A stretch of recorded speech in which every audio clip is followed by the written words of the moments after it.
There is a number that changes everything, not $1 million, not 100,000, not even 50,000. Ray Dalio says that when most people cross this specific threshold in invested savings, something shifts, not just in their bank account, in their psychology, in the way the money behaves, in the opportunities that suddenly become available to them that were completely invisible before. And almost nobody explains why this happens or what to do the moment you get there. Today, Ray Dalio breaks it down in his own words. Let's get into the video.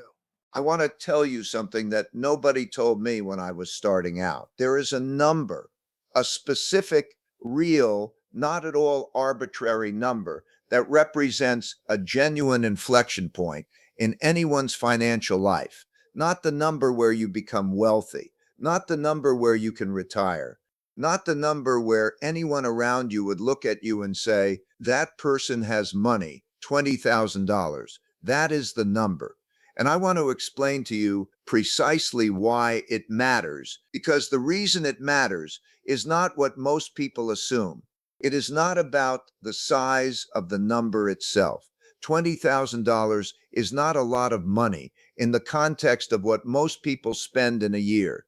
It is not going to make you financially free. It is not going to solve your problems or change your lifestyle in any visible way.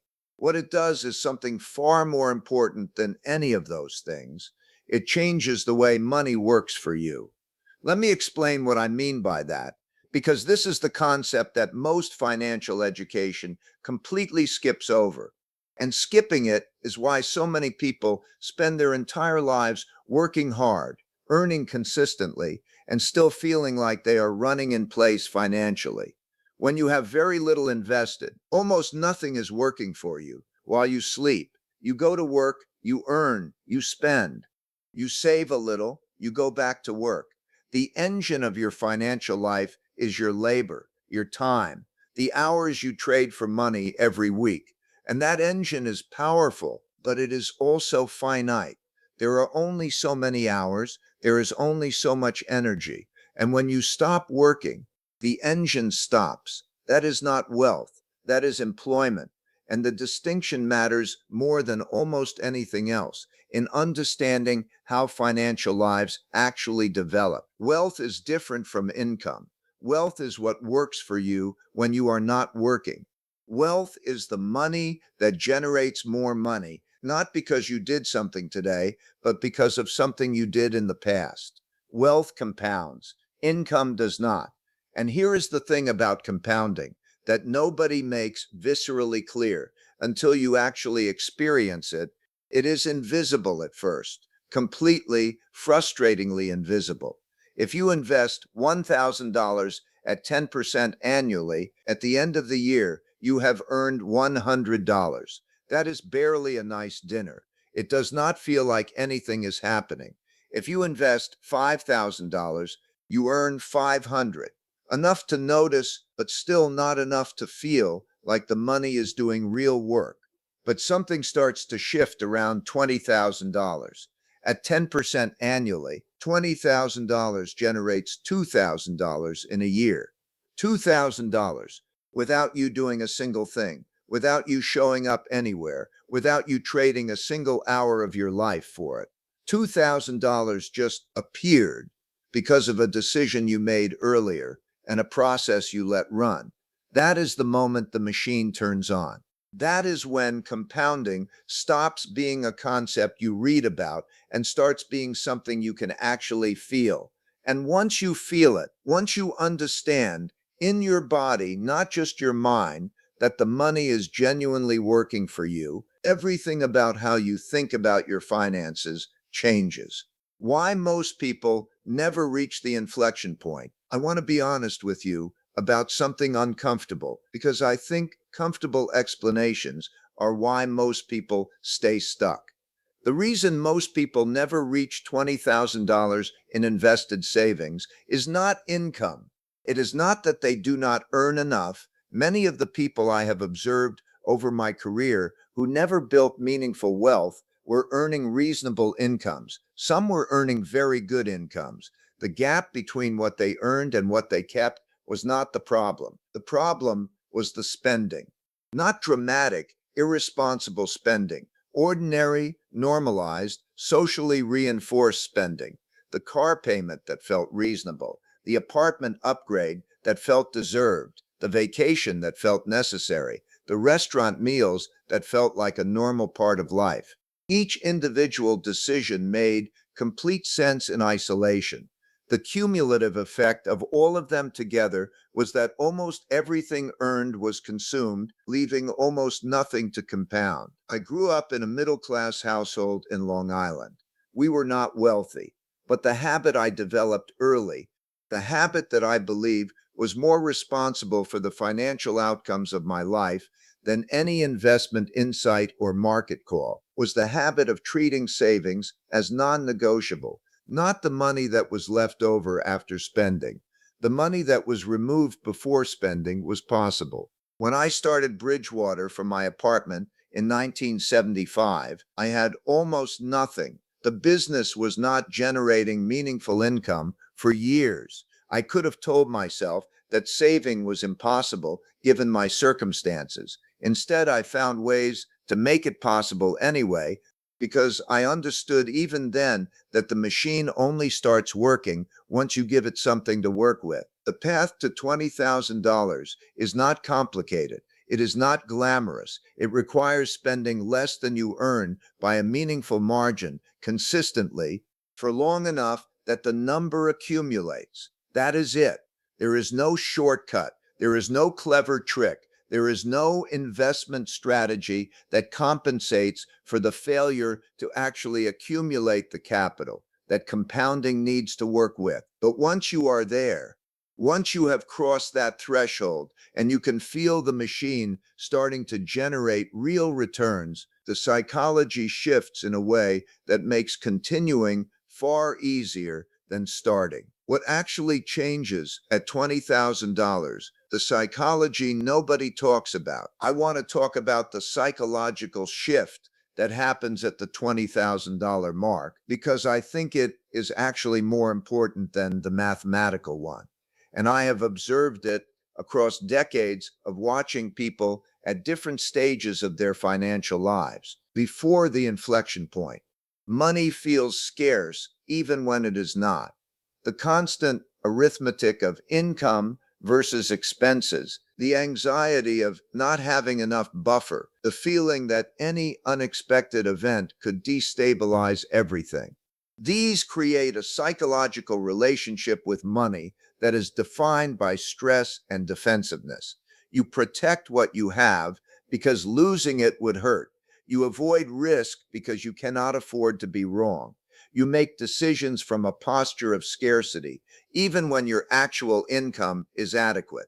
This scarcity psychology is deeply counterproductive in markets. It makes you exit too early when investments are working because the gain looks large relative to your small base. It makes you avoid opportunities that require patience to pay off because you need the money to be available sooner rather than later. It makes you reactive rather than strategic because every fluctuation feels personally threatening. After the inflection point, something releases, not immediately, not all at once, but gradually. As the account grows and the compounding becomes visible and the returns start to feel real, the scarcity psychology begins to dissolve.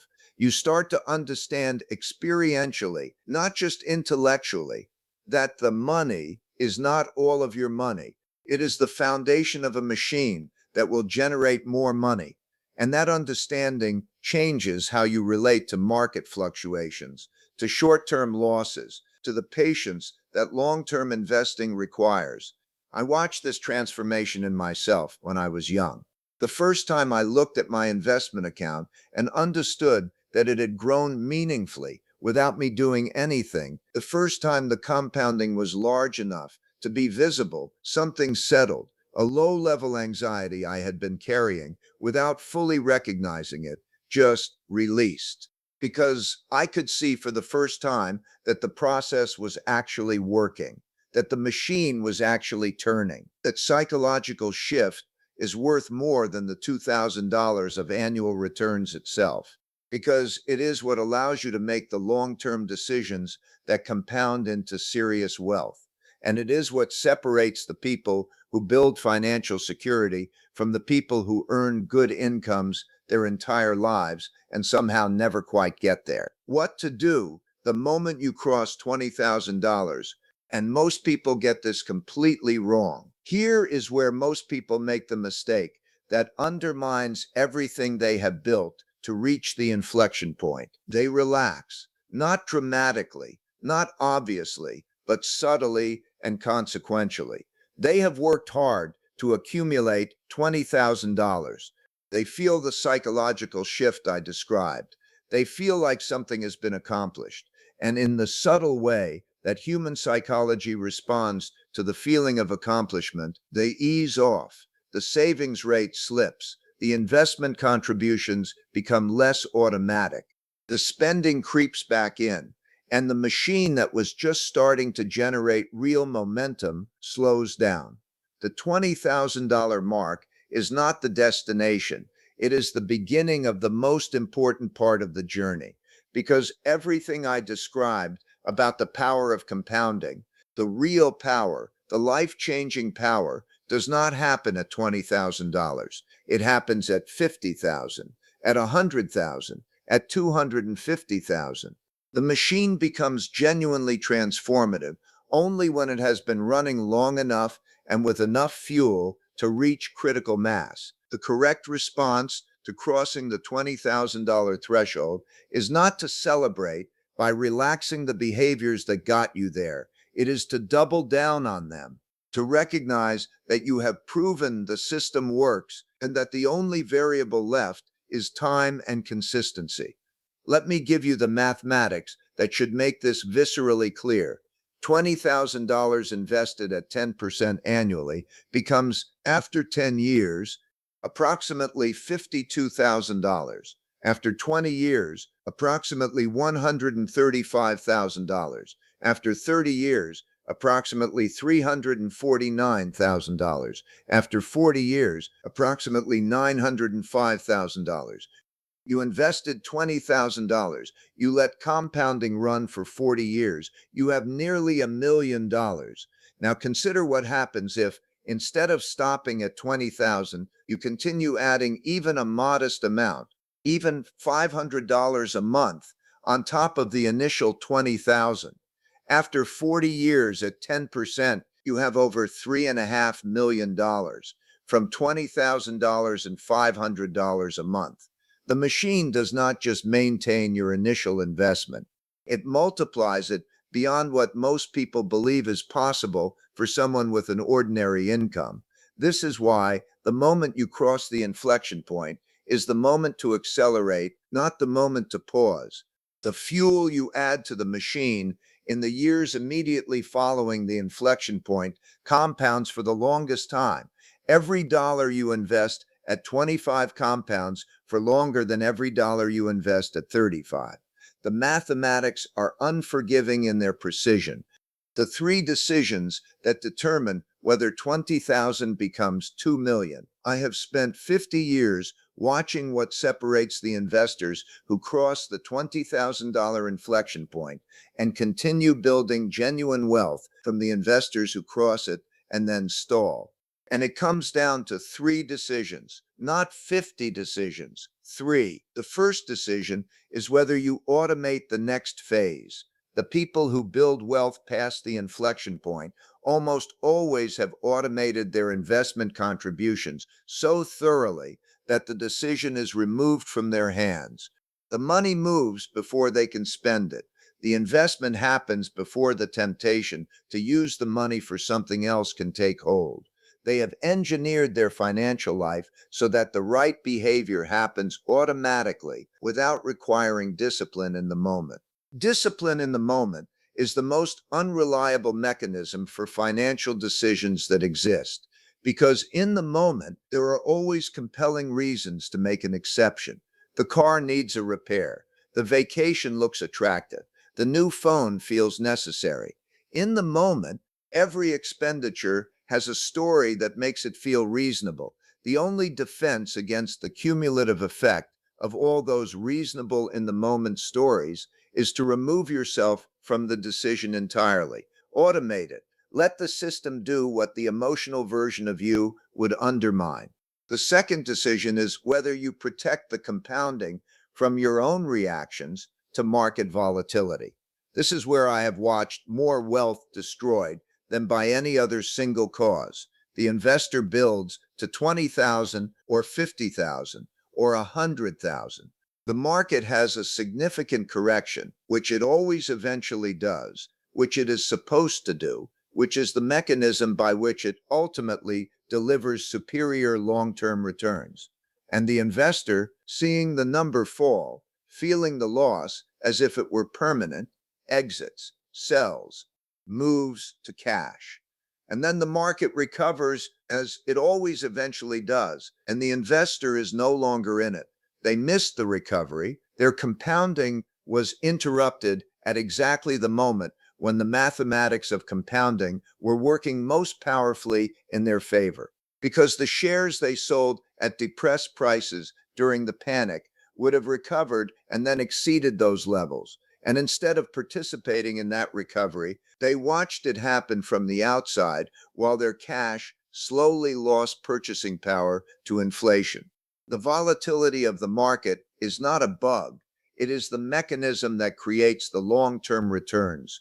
The people who can hold through the volatility, who can watch the number fall without treating it as permanent, who can understand that the temporary price change is not the same thing as the permanent destruction of value. These are the people who compound the money that the panickers leave on the table.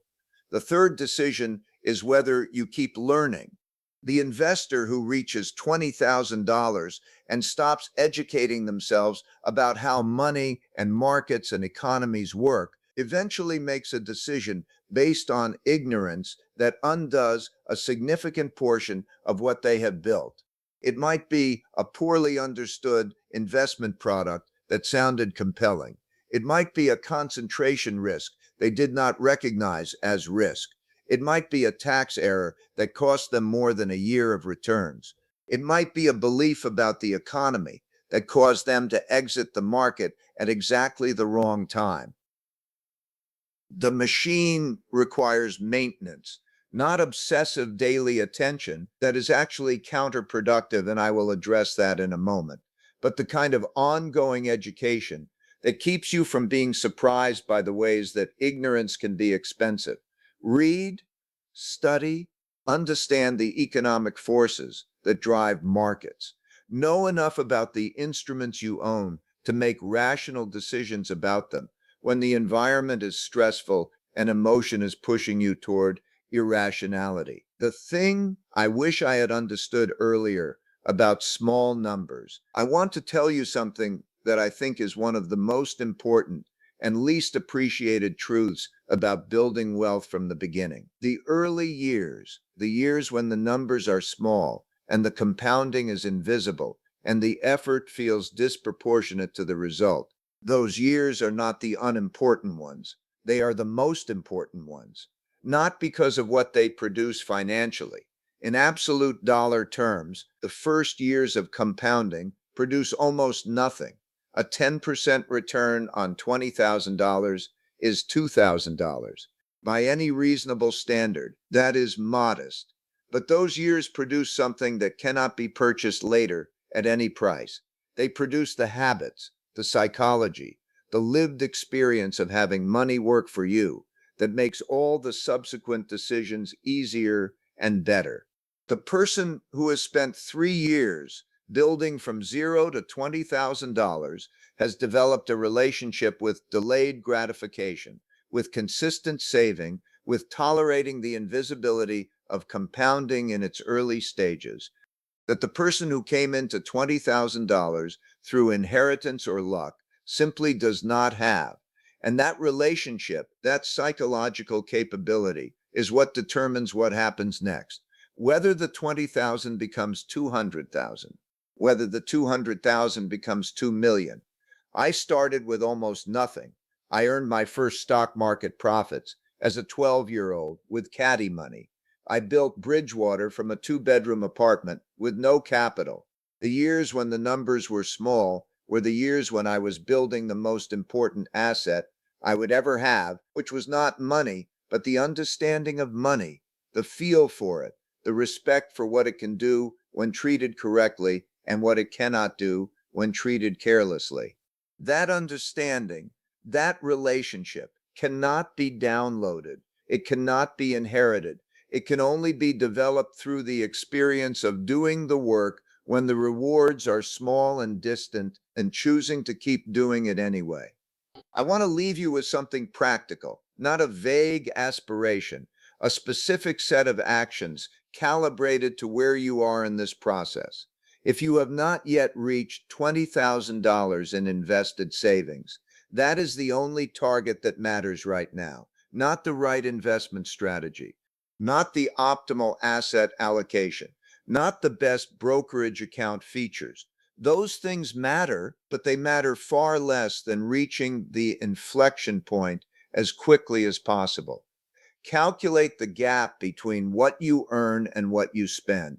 Find every place that gap can be widened, not to the point of misery, not to the point where you resent the process and abandon it, but significantly, meaningfully.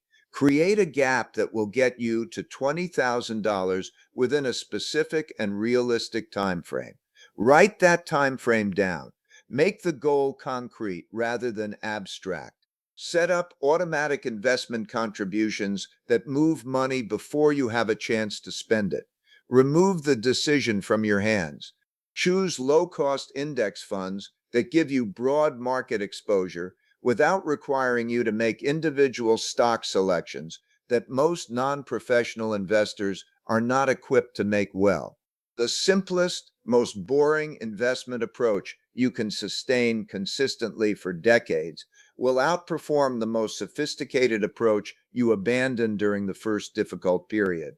If you have already crossed $20,000, the question is whether the behaviors that got you there are accelerating or decelerating, whether the automation is still running, whether the contributions are growing, whether you are positioned to hold through the inevitable periods of market volatility that will test your commitment to the process.